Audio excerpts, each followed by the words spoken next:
नमस्कार दोस्तों, आपके अपने चैनल हमारे संस्कार में आपका बहुत बहुत स्वागत है। आज हम आपके लिए लेकर आए हैं भादो मास महात्म्य कथा अध्याय 21। लेकिन उससे पहले अगर आप हमारे चैनल पर नए हैं और अभी तक आपने चैनल को सब्सक्राइब नहीं किया है तो आप सभी से हाथ जोड़कर निवेदन है कि प्लीज़ हमारे चैनल को सब्सक्राइब करें, वीडियो को लाइक करें, ज़्यादा से ज़्यादा शेयर करें ताकि इस कृष्ण कथा के श्रवण का लाभ और लोगों को भी मिल सके। बेल आइकन को दबाना ना भूलें ताकि हमारी आगे आने वाली सभी वीडियो की जानकारी आपको नोटिफिकेशन के जरिए मिल जाया करे। कमेंट्स बॉक्स में जय श्री कृष्णा, राधे राधे, हर हर महादेव लिखना ना भूलें। अगर कोई हमारे लिए आपकी राय या आपका सुझाव है तो कृपया वह भी लिखें। जैसा आप चाहते हैं उसी के अनुसार हम अपनी वीडियो में बदलाव करने का प्रयास करेंगे। तो चलिए अब सुनते हैं आगे की कृष्ण भगवान की अलौकिक कथा। व्यास जी कहते हैं कि भगवान के अलौकिक कर्म देखकर वासुदेव और देवकी को उनके भगवत भाव का ज्ञान हो गया। यह देखकर भगवान श्री हरि ने यदुवंशियों के मन को मोहने के लिए अपनी वैष्णवी माया फैलाई और कहा, माता और पिताजी, मैं और भैया बलराम बहुत दिनों से आपके दर्शन करने के लिए तत्पर थे। आज इतने लंबे समय के बाद हमें आपका दर्शन मिला है। जिसका समय माता पिता की सेवा के बिना ही बीतता है उस पुत्र का तो जीवन ही बेकार है। वह जननी को कष्ट देने वाला माना गया है। साधु पुरुषों में उसकी निंदा होती है। हे पिता, जो गुरु देवता ब्राह्मण और माता पिता का पूजन सत्कार करते हैं उन्हीं का जन्म सफल होता है। पिताजी, हम लोग कंस के बल और प्रताप से पराधीन हो गए थे, इसीलिए हमारे द्वारा जो अपने कर्तव्य का उल्लंघन हुआ है वह सब आप हमें अक्षमा कर दीजिए।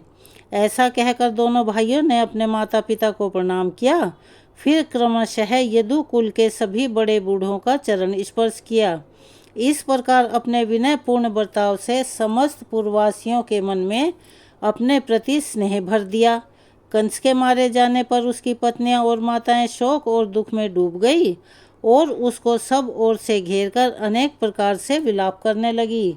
उन्हें घबराई हुई और दुखी देखकर भगवान कृष्ण स्वयं भी नेत्रों से आंसू बहाते हुए उन सबको सांत्वना देने लगे। उग्रसेन को कैद से छुड़ाया और अपने सिंहासन पर अभिषिक्त कर दिया। राज सिंहासन पर बैठने के बाद उग्रसेन ने अपने पुत्र के और अन्य मरे हुए व्यक्तियों के पारलौकिक कार्य किए। मृतकों को अर्धदैहिक क्रिया करने के बाद जब उग्रसेन फिर से सिंहासन पर बैठे तब श्री कृष्ण ने उनसे कहा, महाराज, जो भी आवश्यक कार्य हों उसके लिए मुझे निसंकोच होकर आज्ञा दीजिए। जब तक मैं आपकी सेवा में उपस्थित हूँ तब तक आप देवताओं को भी आज्ञा दे सकते हैं। फिर इस पृथ्वी के राजाओं की तो बात ही क्या है। उग्रसेन से ऐसा कहकर श्री कृष्ण वायु देवता से बोले, वायु, तुम इंद्र के पास जाओ और उसे मेरा यह संदेश कहो कि इंद्र, तुम अभिमान छोड़कर महाराजा उग्रसेन को सुधर्मा सभा दे दो। श्री कृष्ण कहते हैं, यह राजा के योग्य उत्तम रत्न है, इसीलिए सुधर्मा सभा में यदुवंशियों का बैठना सर्वथा उचित है।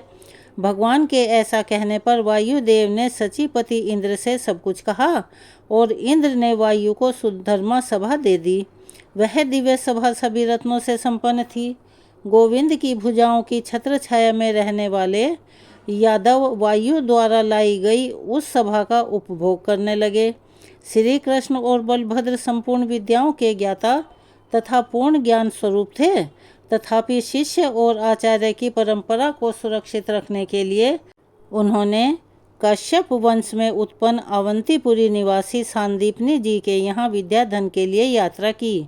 बलराम जी और श्री कृष्ण दोनों भाई शिष्यता ग्रहण करके लगातार गुरु की सेवा में लगे रहते थे। उन्होंने अपने आचरण के द्वारा सबको शिष्य के कर्तव्य का उपदेश दिया।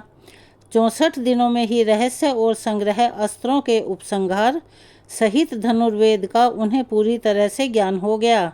यह अद्भुत बात थी। उनके अलौकिक और अनहोनी कर्मों को देखकर गुरु ने ऐसा समझा कि साक्षात सूर्य और चंद्रमा इन दोनों के रूप में मेरे आश्रम में आए हैं। केवल एक बार बता देने से ही इन दोनों को संपूर्ण अस्त्र शस्त्रों का ज्ञान हो गया। तब उनकी विद्या पूरी हो गई। तब भगवान श्री कृष्ण और बलराम जी ने अपने गुरु से कहा, भगवान आपको क्या गुरु दक्षिणा दी जाए बताइए। परम बुद्धिमान गुरु ने भी उनसे अलौकिक कर्म का विचार करके अपने मरे हुए पुत्र को मांग लिया, जो प्रभास अक्षेत्र में समुद्र के भीतर डूब गया था।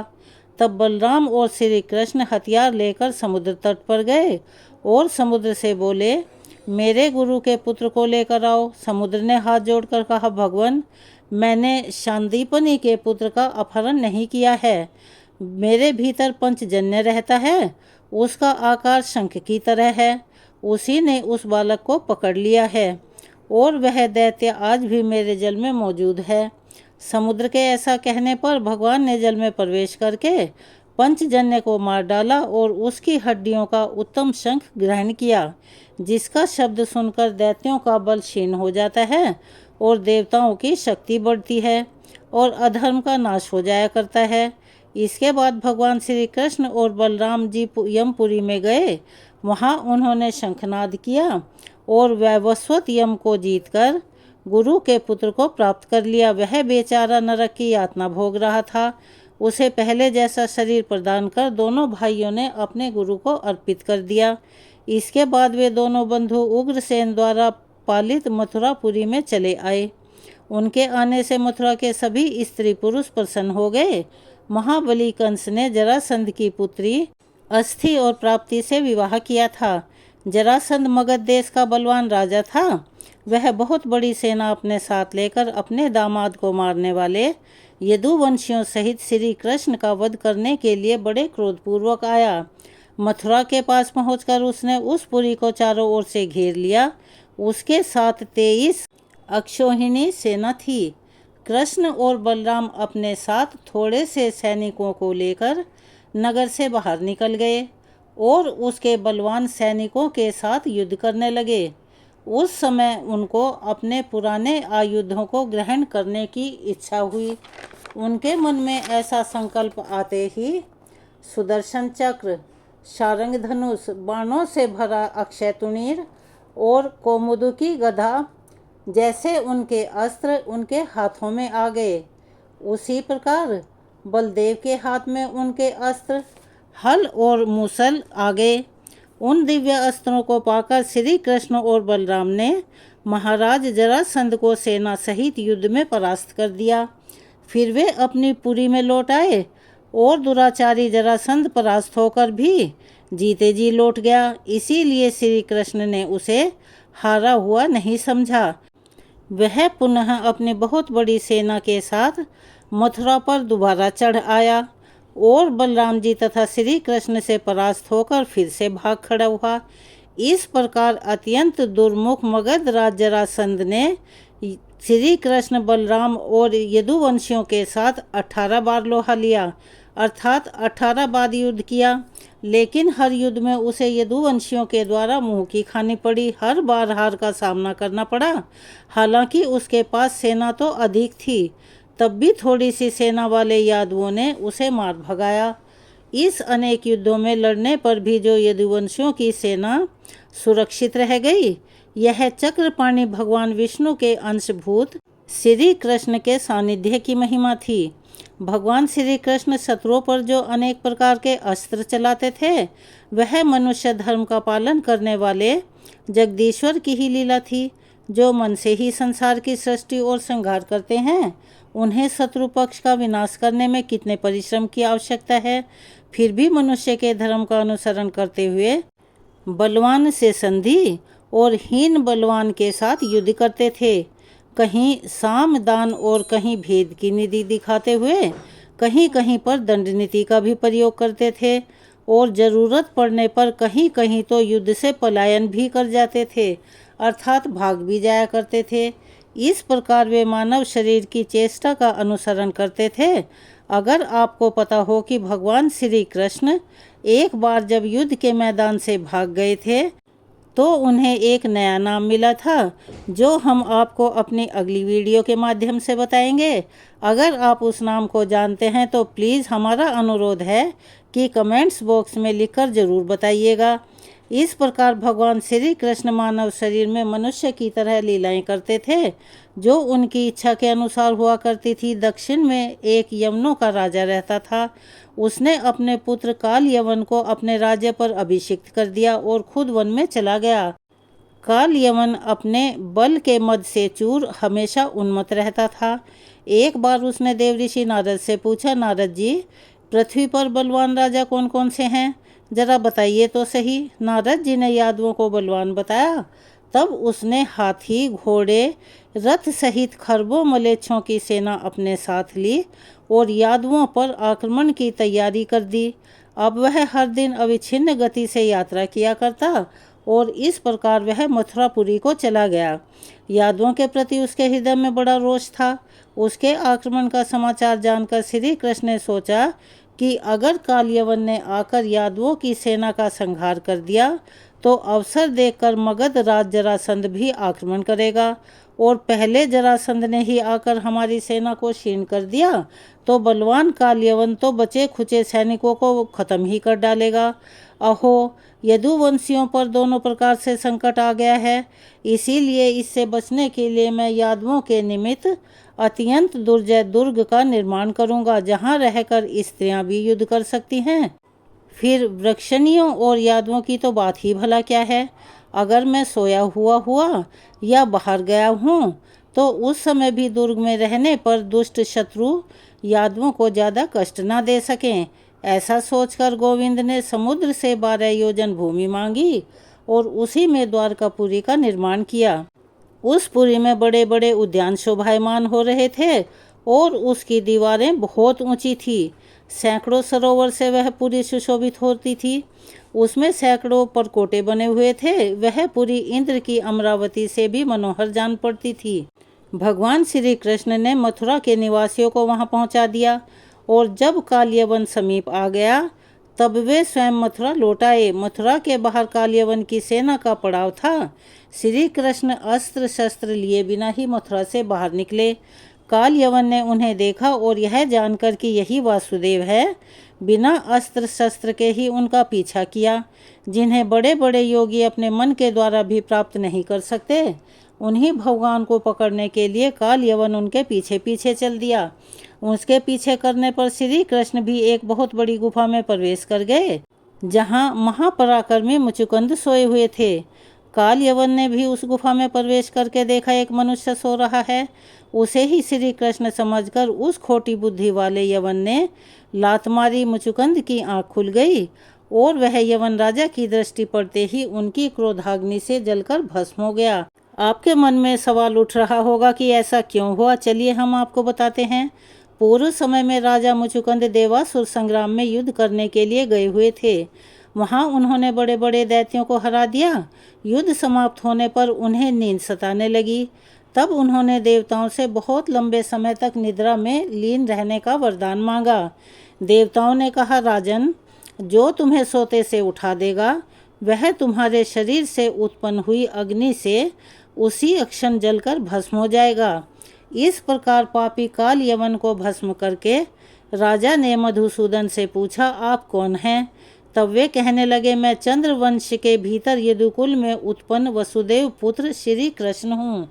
यह सुनकर उन्होंने सर्वेश्वर श्री कृष्ण को प्रणाम करके कहा, भगवान, मैंने आपको पहचान लिया। आप श्री हरि के अंशभूत साक्षात परमेश्वर हैं। पूर्व काल में गार्गी ने कहा था, 28वें द्वापर के अंत में यदुकुल में श्री हरि का अवतार होगा। वे अवतारधारी श्री हरि आप ही हैं, इसमें तनिक भी संदेह नहीं। प्रभु, आप मृत्युलोक के प्राणियों का उपकार करने वाले हैं। आपके इस महान तेज को मैं नहीं सह सकता और आपकी वाणी महामेघ की गंभीर गर्जना के समान है। देवासुर संग्राम में दैत्य पक्ष के महान योद्धा भी आपके जिस महान तेज को सहन नहीं कर सके, वही तेज आज मेरे लिए भी असह्य है। संसार सागर में पड़े हुए जीवन के लिए एकमात्र आप ही परमाश्रय हैं। प्रभु, आप शरणागत की पीड़ा दूर करने वाले हैं।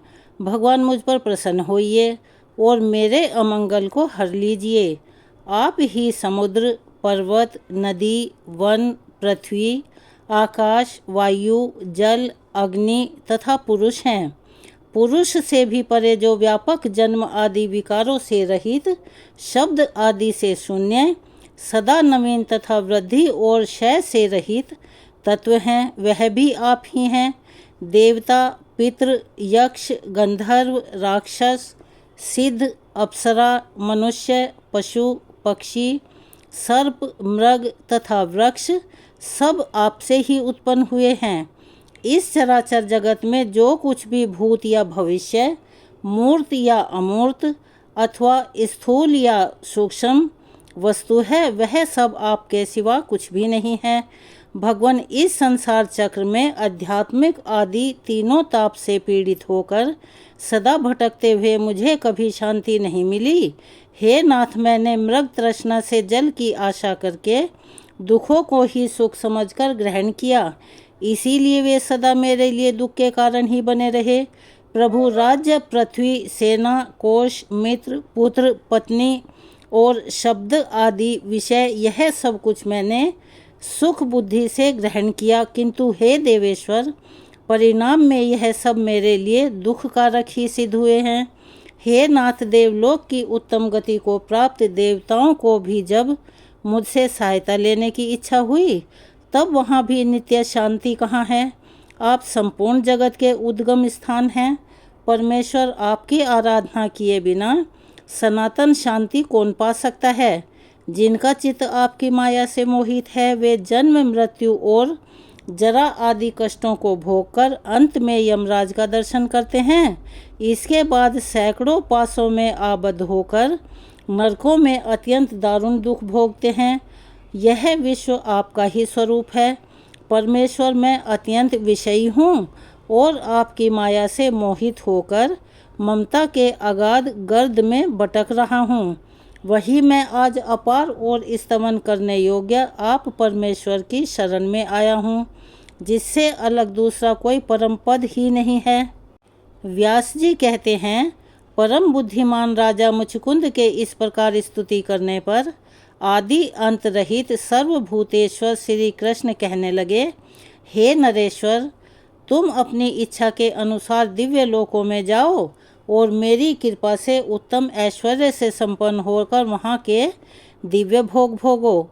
इसके बाद इस पृथ्वी पर श्रेष्ठ कुल में तुम्हारा जन्म होगा। उस समय तुम्हें अपने पूर्व जन्म की स्मृति बनी रहेगी और मेरी कृपा से तुम मोक्ष भी प्राप्त कर लोगे। यह सुनकर राजा ने जगदीश्वर भगवान श्री कृष्ण को प्रणाम किया और गुफा से निकलकर देखा तो सब मनुष्य छोटे छोटे दिखाई दिए। तब कलयुग आया जानकर वे तपस्या करने के लिए गंधमादन पर्वत पर भगवान नर नारायण के आश्रम में चले गए। श्री कृष्ण ने भी युक्ति से शत्रु का वध कराकर मथुरा में आकर हाथी, घोड़े और रथ से सुशोभित उनकी सारी सेना अपने अधिकार में कर ली और द्वारिका में ले जाकर राजा उग्रसेन को समर्पित कर दी। अब संपूर्ण यादव शत्रुओं के आक्रमण की आशंका से निर्भय हो गए। इसके बाद जो कुछ भी हुआ उसका वृतांत हम आपको अपनी अगली वीडियो में सुनाएंगे। अगर आपको आज की कहानी अच्छी लगी हो तो प्लीज़ इस वीडियो को ज़्यादा से ज़्यादा शेयर कीजिए। अगर आप हमारे चैनल पर नए हैं और अभी तक आपने चैनल को सब्सक्राइब नहीं किया है तो आप सभी से हाथ जोड़कर निवेदन है, प्लीज़ हमारे चैनल को सब्सक्राइब करें, वीडियो को लाइक करें, ज़्यादा से ज़्यादा शेयर करें ताकि इस कथा के श्रवण का लाभ और लोगों को भी मिल सके। बेल आइकन को दबाना ना भूलें ताकि हमारी आगे आने वाली हर वीडियो की जानकारी आपको नोटिफिकेशन के ज़रिए मिल जाया करे। कमेंट्स बॉक्स में जय श्री कृष्णा, राधे राधे, हर हर महादेव लिखना ना भूलें। अपनी राय से भी हमें अवगत कराएं। अगर आप कुछ बदलाव चाहते हैं तो हम यथासंभव प्रयास करेंगे उन बदलावों को लाने का, और अपना प्यार और सहयोग हमें ऐसे ही देते रहें। धन्यवाद।